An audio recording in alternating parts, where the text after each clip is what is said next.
Aujourd'hui, on plonge dans le monde de l'élevage équin pour parler d'un adversaire redoutable, parce qu'il est silencieux, l'artérite virale équine.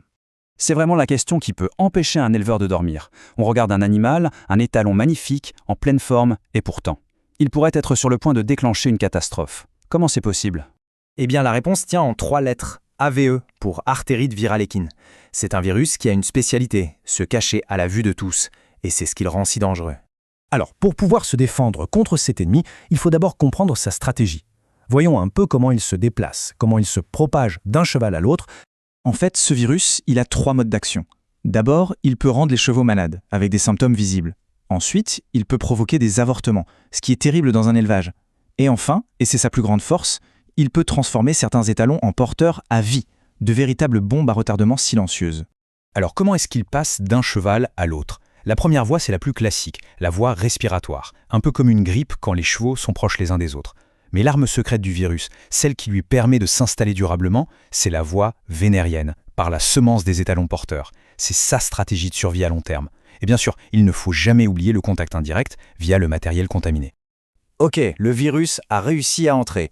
Et maintenant, que se passe-t-il? On va voir comment, une fois à l'intérieur, il lance une véritable invasion organisée.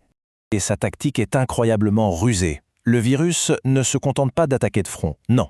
Il pirate le système de défense du cheval. En gros, il infecte les cellules immunitaires et les utilise comme un taxi pour se déplacer dans tout le corps jusqu'à atteindre la circulation sanguine. C'est un parfait cheval de Troie biologique. Et tout va très vite. Quelques jours après l'infection, le virus se réplique. Moins d'une semaine plus tard, il est déjà dans le sang. Vers le 10e jour, c'est le pic de la maladie. Il attaque les vaisseaux sanguins, ce qui provoque des inflammations.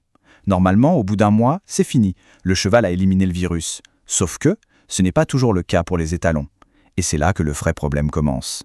Quand les symptômes se déclarent, la liste est longue. Forte fièvre, des œdèmes parfois très impressionnants, mais le point crucial, le voilà. La plupart du temps, il n'y a aucun symptôme. Le cheval est infecté, il est contagieux, mais il a l'air en parfaite santé. Ce vrai problème dont on parlait juste avant, c'est ça. C'est l'arme secrète du virus, ce qui lui permet de survivre saison après saison. L'étalon porteur. Regardez bien ce chiffre, entre 10 et 70%. C'est énorme. Ça veut dire que jusqu'à 7 étalons sur 10 qui ont été infectés peuvent devenir des porteurs. Ils ont l'air guéris, mais ils continuent de propager le virus dans leurs semences. Pendant des mois, des années, et parfois pour le reste de leur vie. Il faut bien faire la différence. Le cheval qui est malade en phase aiguë, il est contagieux par les voies respiratoires pendant quelques semaines. L'étalon porteur, c'est une autre histoire. Il n'a aucun symptôme, il a l'air en pleine forme, mais il excrète le virus en continu et uniquement via son sperme. Chaque saillie devient un risque. Mais alors, pourquoi seulement les étalons? La réponse est hormonale. C'est la testostérone. Le virus a besoin de cette hormone pour survivre à long terme. Il va donc se nicher dans l'appareil reproducteur du mâle, une sorte de sanctuaire où le système immunitaire a du mal à l'atteindre. Une stratégie de survie absolument parfaite. Bon, on a un ennemi qui est discret, qui est malin. Comment fait-on pour le démasquer, et si possible pour le combattre? C'est tout l'enjeu du diagnostic et de la prise en charge. Le premier problème, c'est que quand il y a des symptômes, ils peuvent ressembler à tout et n'importe quoi. La grippe, une allergie, bref, se fier juste à l'observation, c'est impossible. La seule façon d'être sûr à 100%, c'est un test en laboratoire. Et là, c'est le deuxième coup dur. Il n'existe aucun médicament pour tuer ce virus. Une fois qu'il est là, le corps doit se débrouiller tout seul pour s'en débarrasser. Du coup, comme on ne peut pas attaquer le virus directement, la stratégie, c'est d'aider le cheval à se défendre. On va gérer la fièvre, calmer l'inflammation, et surtout, on va lui donner du repos. L'idée, c'est de soutenir son système immunitaire pour qu'il puisse faire son travail et limiter les dégâts. Puisqu'il n'y a pas de traitement pour guérir, la conclusion est assez simple. La seule bataille qu'on peut vraiment gagner, c'est celle de la prévention. C'est là que tout se joue. Et cette défense, elle repose sur 5 piliers.